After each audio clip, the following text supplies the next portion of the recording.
Okay, so in this problem, we see that there are two loops. This one, loop number 1, and loop number 2. So what we're going to do is we're going to apply KVL or mesh analysis. So Kirchoff's voltage law, or you can call this mesh analysis, because that just seems to be the most appropriate way to find the voltages and currents across these components. So basically this. We have voltage one that can take the values of 1, 2, 3. So V1, V2, V3, I1, I2, I3. So yeah. First we'll draw the current direction. So I'm gonna say IA is like this, and I'm gonna say IB flows like this. So let's start by writing down the KVL equation. Remember, we go across each component, and whatever value that component has on once we interact with it, we write down that sign in the KVL equation. And since we're starting like this, we're gonna write minus sign with Vs. And remember, passive components like resistors, inductors, capacitors, these components always have a plus sign whenever or wherever the current flows through them. So because current is flowing through them like this R1 is going to have a plus sign along with it. Same goes here. So plus sign for this mesh analysis, of course, for this loop. So we have plus VR1 and we have plus VR2, which is equal to 0. And now what we're going to do is we're going to extract the components that make up this voltage. So because we know that according to Ohm's law, we have V is equal to IR, right? And the current that flows through this loop is going to be the same current that flows through R2, because this is a loop, it's a series circuit, series combination. So we're gonna write I and then R1 plus I. All right, now in this scenario, because we have R2 that is being intercepted by these two separate currents. So one current flows. So if you look at this resistor, current flows like this from IA, and current flows like this from IB, right? In this scenario, because we're looking at IA, we're going to consider IA to be positive, and because these two currents are in the opposite direction, we're going to assume that's a negative sign with IB. And yeah, this is basically the current, the difference between currents that are associated to this resistor. So this is basically, you have I over here for this resistor. So IR voltage, which is equal to 0. Now we're going to place the values in here and try to find IA and IB using system of equations. And of course that will continue when we have an equation for IB. So minus 9 plus IA times R1 plus R2 is 250 times IA minus IB, which is equal to 0, right? Then we have 100 IA plus 250 IA minus 250 IB is equal to 9. Now we're going to choose which variable we're going to set as the subject in here. So what I'll do is I'll just add these two up and put them on the side over there. And yeah, and then basically IB is going to be the subject. So what I'll do is I'll do 100 plus 250 is 350 IA. That's minus 250 IB is equal to 9, then minus 350 IA. If you remove the minus sign and take 250 over there, you get IB is equal to 350 IA minus 9 divided by 250. So IB is then, let's simplify this.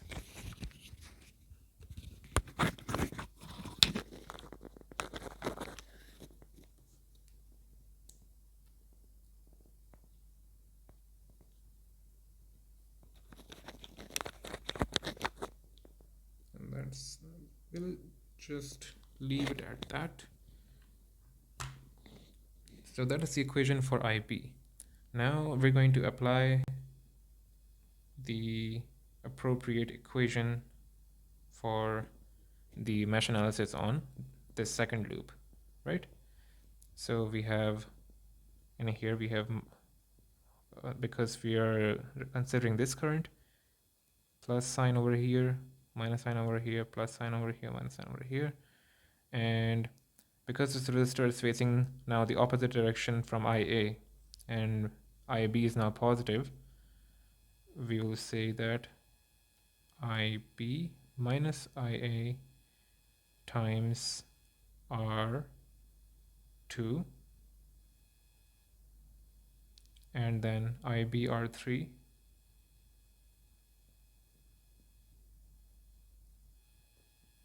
is equal to 0. Let's replace the values. R2 is 250.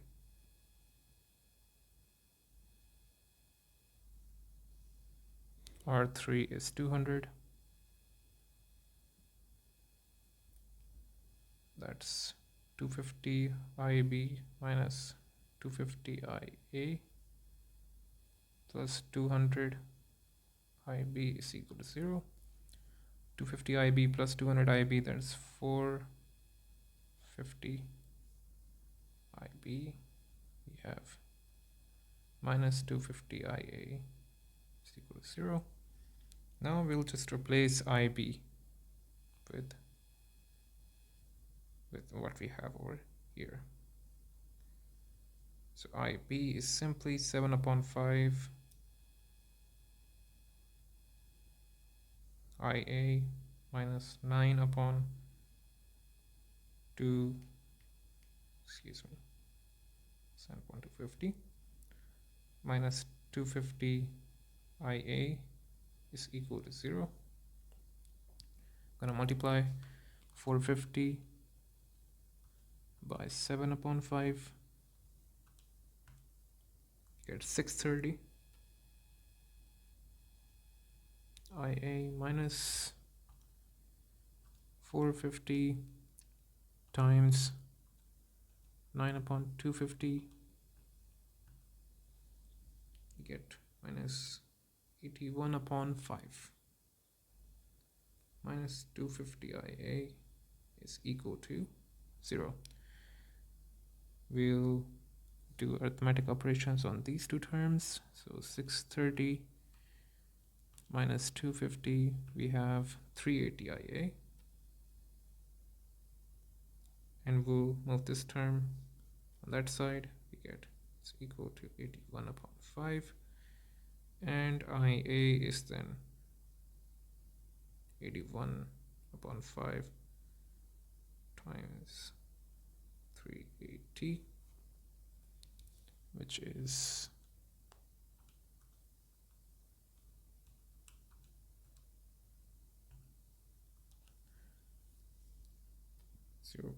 0.0426 amperes, or we can say it's just 42.6 milliamps. Now we have IA. Now that we have IA, we can calculate IB, because IB is defined in terms of IA, right? Over here, so IB, we can just solve it over here. Let's say 7 upon 5 times 42.6 milliamps minus 9 upon 250, and we'll just write IB over here. So this is, let's solve this, 7 upon 5 times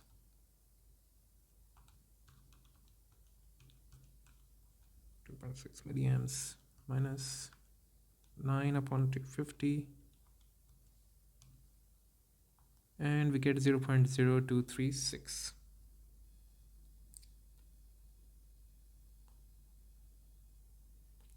Or 23.6 milliamps. So we have IA, we have IB, which means that we can find the appropriate currents and voltages using this information. And because IA flows through R1, if you want to find the voltage across R1, which is V1, for that we just apply Ohm's law. So V1 is then equal to current IA is 42.6 milliamps times R1, which is 100 ohms.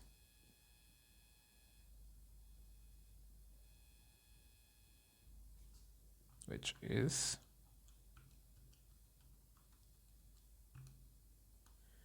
4.26 volts. To find V2, we follow the same procedure.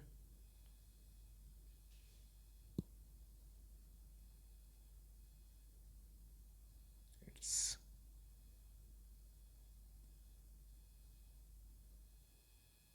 the difference between IA and IB modded. So because these two currents were flowing against each other, the net current would be simply the difference, or if you take the mod, then always the positive current, which is then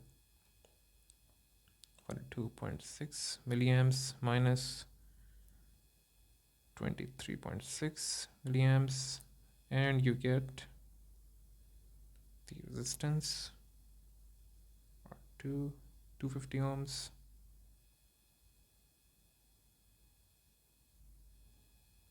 So V2 is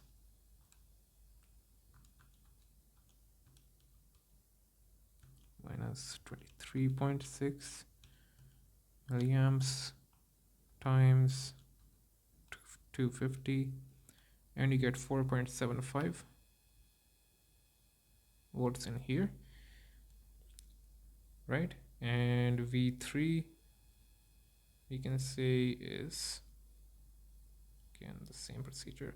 So IB flows through it, and IB is 23.6 milliamps, and R3 is 200. So we get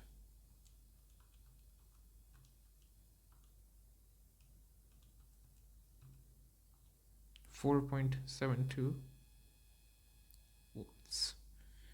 That's the voltages. Now, if we want to find the currents, then I think we can simply apply the theory that series circuits have the same current and parallel circuits have the same, well, the current is divided.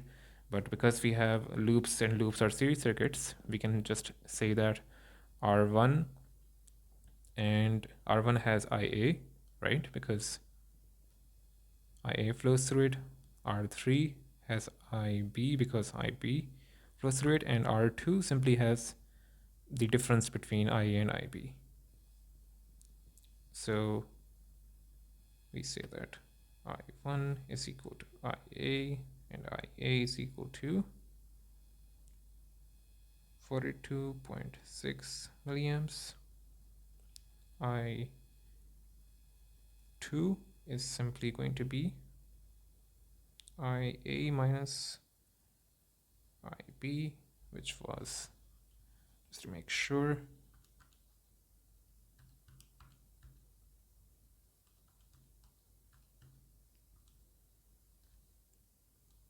0.019, which is simply 19 milliamps.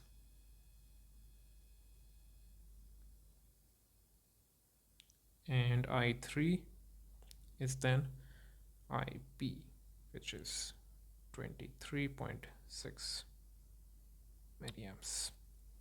So we have designed this circuit. That is, we have found the voltages, the currents, and yeah, this is mesh analysis. And we'll see more of these problems in the future.